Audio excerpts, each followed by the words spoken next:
Gue ngabisin masa kecil dan remaja sebagai anak yang introvert banget. Gak punya temen, gak ngerti caranya temenan, dan kalau ketemu orang baru, mending kabur deh. Sampai suatu hari gue mulai tertarik sama yang namanya social skills. Gue baca buku-buku kayak How to Win Friends and Influence People, How to Talk to Anyone, terus nontonin video-video tips bersosialisasi di YouTube. Tapi tahu nggak apa yang terjadi? Nggak ada. Serius. Nggak ngaruh sama sekali. Dan gue bingung. Kenapa semua itu kayak sia-sia? Sampai akhirnya gue mulai belajar psikologi. Khususnya tentang perilaku manusia. Dan disitulah gue ngeh. Ternyata, semua nasihat dari masyarakat tentang gimana cara jadi orang yang disukai, omong kosong semua. Selama ini gue pikir solusinya adalah kontak mata, sebut nama lawan bicara terus, senyum 24 jam. Padahal itu cuma permukaan. Masalah aslinya ada di dalam kepribadian dan cara gue berperilaku. Dan ternyata, punya karisma, jadi orang yang disukai banyak orang itu, gampang banget.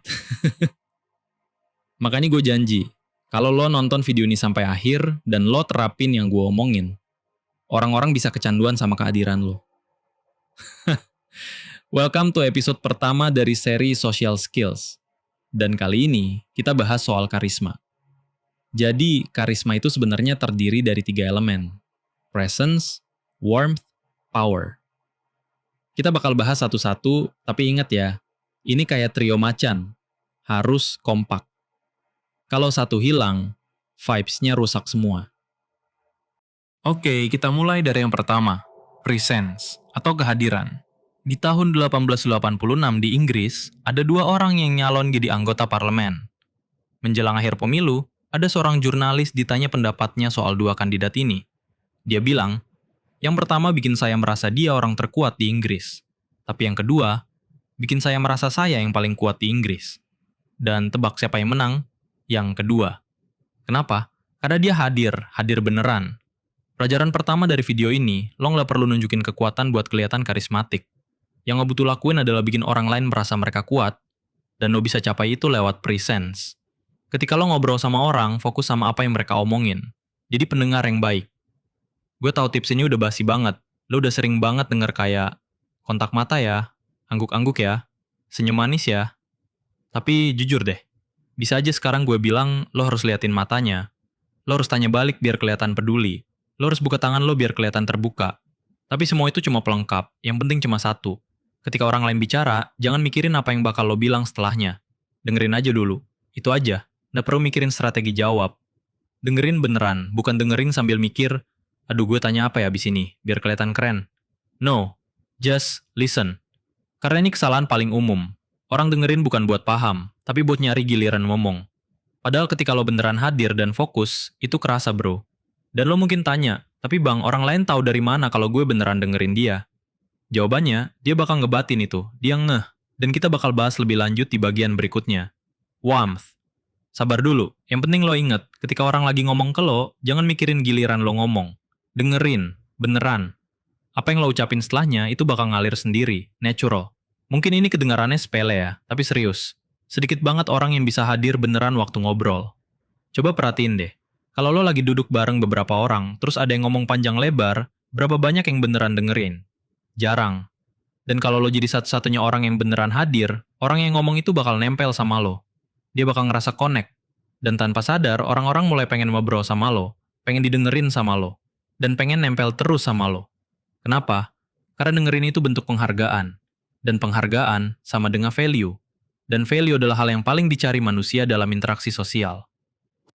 Tadi itu adalah aspek pertama dari presence. Sekarang kita lanjut ke hal kedua. Lo harus merasa nyaman. Ini penting banget, dan jujur lo harus ingat ini sampai tua nanti. Mau lo lagi duduk di tongkrongan, lagi sendirian di kafe, atau lagi ngobrol sama gebetan. Lo harus merasa nyaman. Bahasa tubuh lo, ekspresi wajah lo, bahkan posisi duduk lo, semuanya harus santai. Bukan berarti mager, tapi chill, ngikutin alur. Kenapa? Karena orang lain itu bisa ngeh kalau lo nggak nyaman. Dan itu terjadi secara nggak sadar. Kalau lo kelihatan gelisah atau kayak pengen cepet-cepet cabut, mereka bakal mikir, dia nggak pengen bareng gue ya?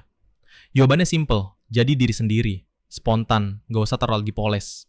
Gue nggak akan ngulang-ngulang kayak motivator TikTok yang bilang, duduk tegep ya, buka tangannya, tertawa lepas ya, skip. Itu semua bonus. Yang penting nyaman dari dalam dulu. Coba bayangin, lo lagi duduk, terus kerasa pengen bersin. Kalau lo mikir, aduh malu nih, tahan jangan bersin. Ya udah, fix lo nggak nyaman. Lo lagi menahan diri literally. Padahal nyaman itu artinya lo ngerasa punya hak buat jadi diri sendiri selama nggak ganggu orang lain. Jadi kalau lo ngerasa pengen bersin, ya bersin aja. Mau di samping lo ada cewek cakep, bos lo, atau orang asing sekalipun, bersin sekenceng-kencengnya. Kalau mereka terganggu, ya udah, so what? Gak bakal kiamat juga. Karisma itu bukan soal kelihatan keren. Karisma itu ketika lo duduk santai, nyaman, dan ngelakuin apa yang lo mau, tanpa peduli penilaian orang lain. Karena percaya deh, waktu lo nyaman jadi diri lo, orang lain bakal ngerasa deket sama lo. Contoh, kalau lo lagi nongkrong di rumah bareng kakak lo atau ngobrol sama nyokap, lo gimana? Nyaman banget kan? Gak mikir gaya ngomong, gak mikir dulu harus begini-begitu. Nah, sekarang lakukan hal yang sama waktu lo bareng temen atau bahkan orang baru. Duduk santai, lepas. Jadi lo yang paling lo.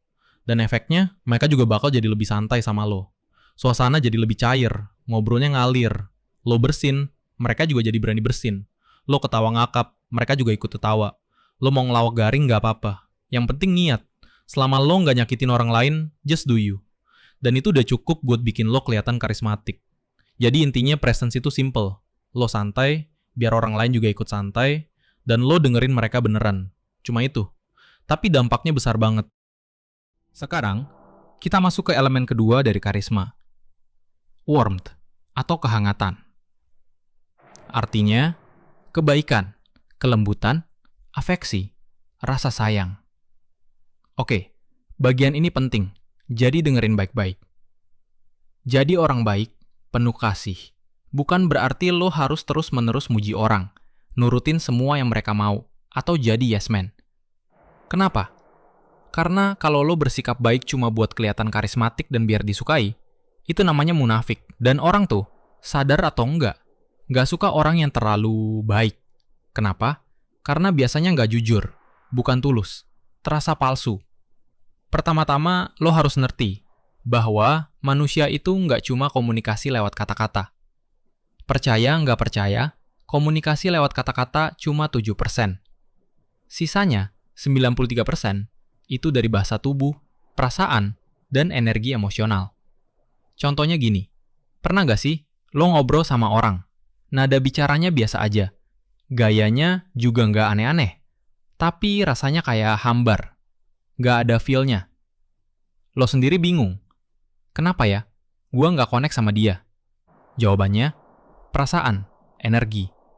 Dia nggak ngasih sesuatu dari dalam dirinya.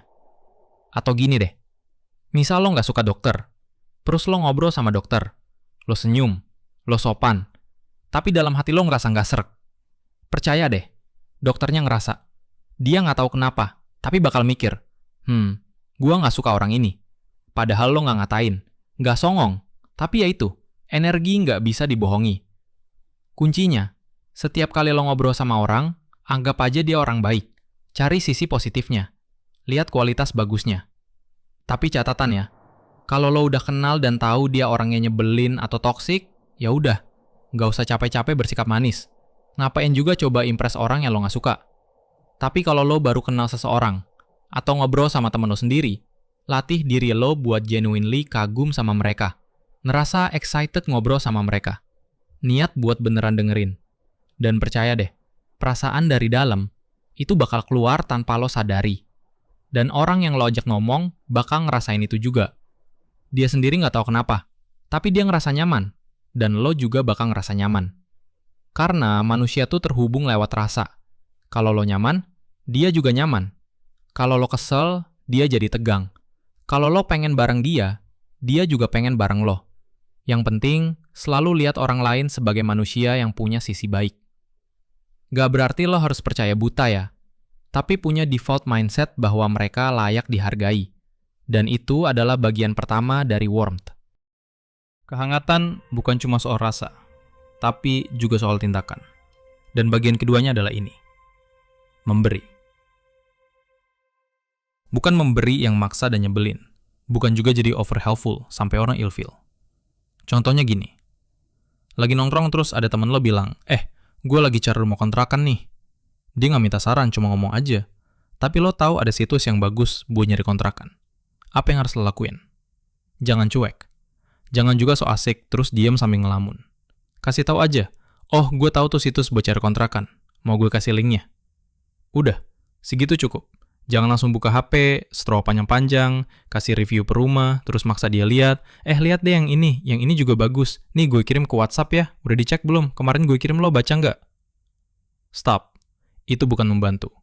Itu nyeret orang masuk ke timeline hidup lo. Kuncinya di sini adalah, lo ngasih, tapi nggak maksa. Ngasih info, ngasih insight, tapi ya udah. Kalau dia butuh lebih, dia bakal tanya. Jadi intinya, jadilah hangat dari dalam, bukan basa-basi. Lihat orang dengan niat baik, dan kalau lo bisa bantu, bantu aja. Tapi nggak usah lebay. Karena memberi itu indah, asal nggak maksa. Dan itu dia, warmth, elemen kedua dari karisma. Tapi presence dan warmth tanpa power nggak akan bikin lo karismatik. Jadi gimana caranya punya inner power? Lo butuh dua hal, percaya diri dan kepribadian yang kuat. Poin pertama, jangan terlalu banyak ngomongin diri sendiri. Dan jangan juga jadi orang yang haus validasi. Poin kedua, jangan takut konfrontasi. Nilai dan prinsip lo itu milik pribadi, dan lo berhak mempertahankannya. Contoh, lo gak minum alkohol karena itu prinsip hidup lo. Suatu saat lo nongkrong bareng temen yang minum, terus mereka nawarin, cobainlah dikit. Jawaban lo cukup, gak makasih. Udah, gak perlu debat panjang. Meskipun secara logika gak ada alasan kuat buat nolak, tetap bilang gak kalau itu bertentangan sama nilai lo. Dan itu udah cukup. Hal ini berlaku juga di situasi lain.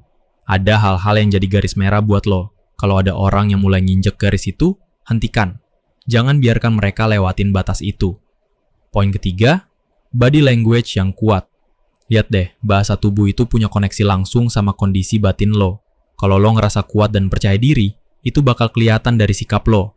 Tapi sebaliknya juga berlaku. Kalau lo belum ngerasa kuat, lo bisa mulai dari bahasa tubuh dulu. Berdiri dengan tenang, gerak dengan natural, jangan kaku. Itu bakal bikin batin lo ikut menyesuaikan. Gue nggak akan nyuruh lo berdiri dengan tangan terbuka 45 derajat kayak superhero.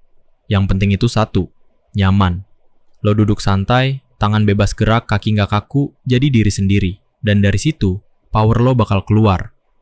Coba bayangin deh, lo adalah orang paling percaya diri di ruangan itu. Apa yang bakal lo lakuin? Lo bakal ambil posisi lo, duduk dengan tenang, dan nggak ngerasa kecil. Nah, itu sikap yang lo perlu biasain. Oke, jadi kita udah sampai di akhir video.